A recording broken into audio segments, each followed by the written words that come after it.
Hai, hobi nonton di sini. Hari ini, saya akan menjelaskan episode terakhir dari drama survival Korea Selatan, Squid Game, yang disebut One Lucky Day. Setelah kematian Sae-byok, Sang-woo dan Gi-hun dibawa ke pertandingan ke-6 dan terakhir. Saat mereka berdiri di depan satu sama lain, staf mengungkapkan bahwa di pertandingan terakhir, mereka harus menyerang atau bertahan. Gi-hun memenangkan undian dan memilih menyerang. Keduanya kemudian dibawa ke lapangan di mana mereka memainkan game pertama, lampu merah lampu hijau. Di tengah lapangan, sosok geometris Chumi digambar.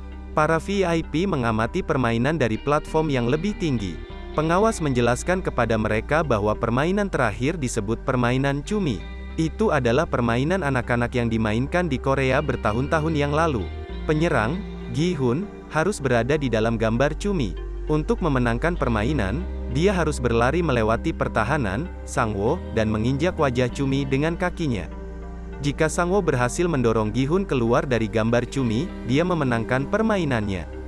Dan terakhir, jika salah satu dari mereka tidak dapat melanjutkan permainan karena alasan apapun, yang bertahan terakhir akan menang. Ketika mereka berada di dalam tubuh Chumi, Gi-hun bertanya kepada staf dalam skenario apa mereka tidak dapat melanjutkan permainan. Staf menjawab bahwa skenario terakhir adalah jika seorang pemain mati, mengisyaratkan bahwa membunuh satu sama lain diperbolehkan dalam permainan. Pengawas memberitahu para VIP bahwa segala jenis kekerasan diperbolehkan dalam permainan Chumi, dan tidak ada batasan. Gi-hun mengambil posisinya dan mengikat tali sepatunya, siap untuk melawan teman lamanya, sementara Sang-woo mengambil posisinya dengan pisau. Permainan akhirnya dimulai, dan Gi-hun bertanya kepada Sang-woo apakah dia ingat, bagaimana mereka dulu memainkan permainan ini ketika mereka masih muda. Saat Sang-woo mencoba menyerangnya, dia melemparkan kotoran ke matanya dan dengan mudah berjalan ke leher Chumi. Saat itu, langit menjadi gelap, dan hujan mulai turun. Sang-woo tahu bahwa Gi-hun kesal karena dia membunuh Sae-byok. Dia mengatakan bagaimanapun dia juga akan mati dan dia menyelamatkannya dari banyak rasa sakit. Namun, Gi-hun tidak percaya omong kosongnya dan memanggilnya pembunuh karena keserakahannya. Sang-woo akhirnya berterus terang dan mengatakan bahwa dia membunuhnya, karena Gi-hun akan menghentikan seluruh permainan untuk menyelamatkannya. Dan karena mayoritas akan memilih untuk menghentikannya, dia harus pulang tanpa uang. Gi-hun mengeluarkan pisaunya dan memberitahunya, bagaimana Sae-byok menghentikannya membunuh Sang-woo tadi malam. Dia kemudian mengatakan bahwa dia tidak akan membiarkan Sang-woo mengambil uangnya dan menyerangnya. Keduanya berjuang, mencoba membunuh satu sama lain dengan pisau mereka. Tapi mereka segera kehilangan senjata dan bertarung dengan tangan di bawah hujan. Beberapa saat kemudian, keduanya berlumpur dan lelah, tetapi mereka tidak berhenti berkelahi. Sang-woo mengambil pisau dan menusuk paha Gi-hun. Gi-hun terbaring lemas di tanah sementara Sang-woo bertanya apakah dia ingat taman bermain ini dari game pertama. Dia menyerang Gi-hun dengan pisau berniat untuk menghabisinya, tapi pisau itu hanya menusuk telapak tangannya. Gi-hun menggigit kakinya dan membalikkan pertandingan. Keduanya berlumuran darah saat Gi-hun duduk di atas Sang-woo dan menyerangnya dengan pisau. Tapi bukannya membunuhnya, dia menusuk tanah di samping kepalanya. Bahkan setelah semua yang Sang-woo lakukan, Gi-hun tidak membunuhnya. Dia hanya berdiri dan berjalan ke wajah Chumi. Para VIP menyatakan Gi-hun sebagai pemenang, dan staf mengarahkan senjatanya ke Sang-woo. Namun, sebelum Gi-hun dapat mencapai kepalanya, dia berbalik dan menghentikan pria itu menembak Sang-woo. Dia bertanya kepadanya jika mereka berdua setuju untuk menghentikan permainan, apakah mereka akan dibiarkan hidup. Staf memanggil pengawas dan bertanya apakah itu mungkin. Para VIP terkejut melihat Gi-hun bersedia mengorbankan semua uang dan kerja kerasnya untuk temannya yang tidak setia itu. Sang-woo yang terluka parah bertanya pada Gi-hun, apakah dia ingat ibunya memasakkan mereka makan malam ketika mereka masih kecil setelah mereka bermain setiap hari. Gi-hun mengulurkan tangannya ke temannya dan memintanya untuk pulang. Tapi Sang-woo meminta maaf padanya, mengambil pisau dari tanah, dan menusuk dirinya sendiri di leher. Gi-hun membeku kaget saat temannya mengambil napas terakhirnya. Sang-woo mencoba mengatakan sesuatu tentang ibunya tetapi meninggal sebelum dia bisa. Gi-hun yang patah hati menangis sambil memegangi temannya yang sudah meninggal. Gi-hun akhirnya memenangkan permainan bersama dengan 456 miliar won. Dalam adegan berikut, Gi-hun berada di limusin bersama pengawas. Tangannya diikat dan matanya ditutup sehingga dia tidak bisa melihat pria itu. Pengawas mengucapkan selamat kepadanya karena memenangkan permainan, tapi Gi-hun bertanya siapa dia. Alih-alih menjawab, pengawas mengaktifkan katup gas di limusin, membuat Gi-hun tidak sadarkan diri lagi. Setelah beberapa saat, limusin berhenti di sisi jalan yang ramai, dan seseorang melempar Gi-hun keluar. Saat itu, seorang pria membantu Gi-hun dengan melepas penutup matanya. Gi-hun menyadari ada sesuatu di dalam mulutnya dan mengeluarkan kartu kredit. Dia langsung pergi ke ATM dan memasukkan kartunya. Tanpa banyak berpikir tentang PIN, dia memasukkan nomor pemainnya, 0456.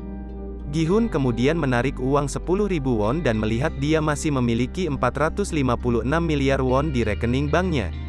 Namun, Gi-hun tampaknya tidak bahagia dengan pengungkapan itu. Bahkan, dia tidak bereaksi sama sekali. Baginya, kematian 455 orang tidak sebanding dengan uang yang ada di rekening banknya sekarang. Dia mengambil uangnya dan kembali ke rumahnya. Dalam perjalanannya, Ibu Sang-woo menghentikannya dan bertanya tentang lukanya. Wanita tua itu bertanya apakah dia telah mendengar kabar dari Sang-woo, sementara Gi-hun hanya berdiri di sana sambil menahan air matanya, setelah menyaksikan kematian Sang-woo beberapa jam yang lalu. Dia menyerahkan uang 10.000 won kepada Ibu Sang-woo, kemudian kembali ke rumah untuk melihat ibunya terbaring lemas di lantai. Dia memintanya untuk bangun tapi sayangnya dia tidak bisa bangun. Ibu Gi-hun telah meninggal saat dia pergi. Dia menangis kesakitan dan berbaring di sampingnya. Satu-satunya alasan Gi-hun bergabung dalam permainan lagi, adalah untuk membayar perawatan ibunya, tetapi bahkan dia sudah pergi. Adegan kemudian dipotong menjadi 1 tahun kemudian. Gi-hun berada di kereta yang bepergian ke suatu tempat.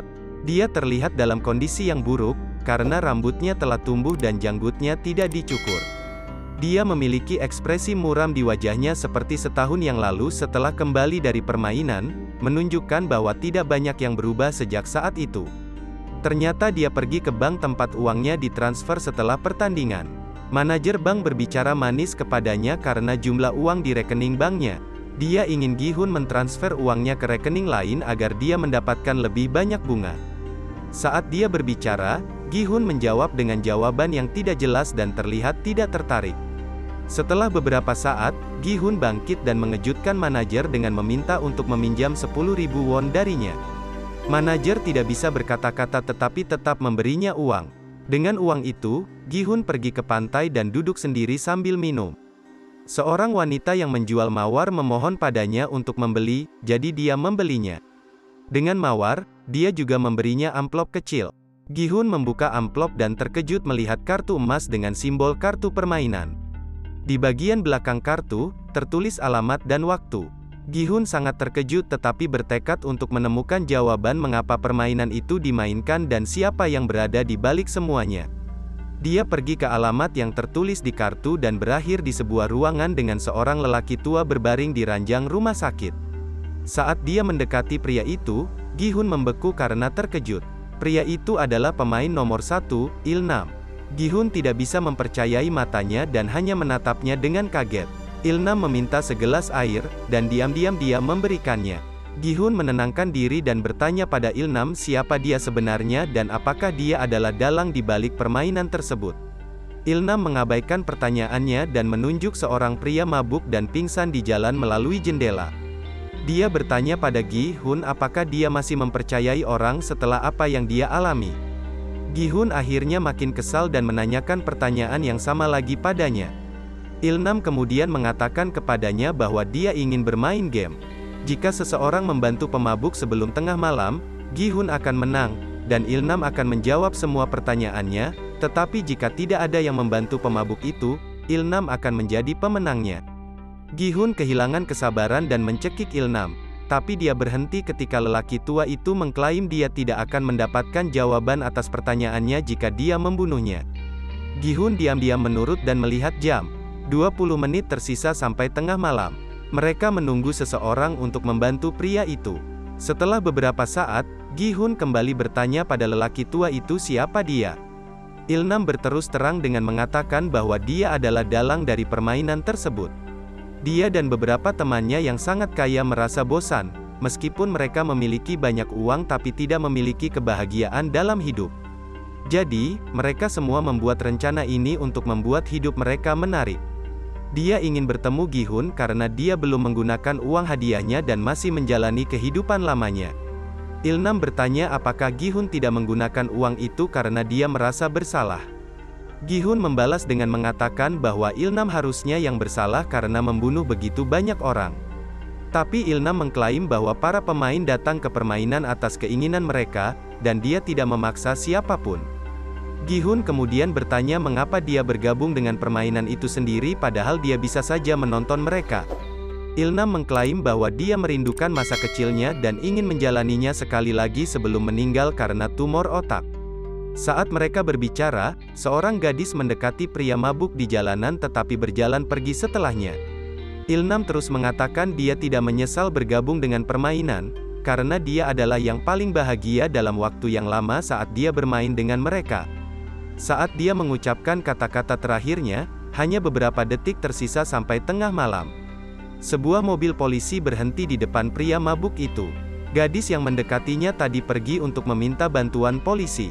Beberapa detik sebelum tengah malam, pria itu selamat, dan Gi-hun memenangkan taruhan. Tapi sudah terlambat karena Ilnam mengambil nafas terakhirnya dan mati sebelum mengungkapkan hal lain tentang game tersebut.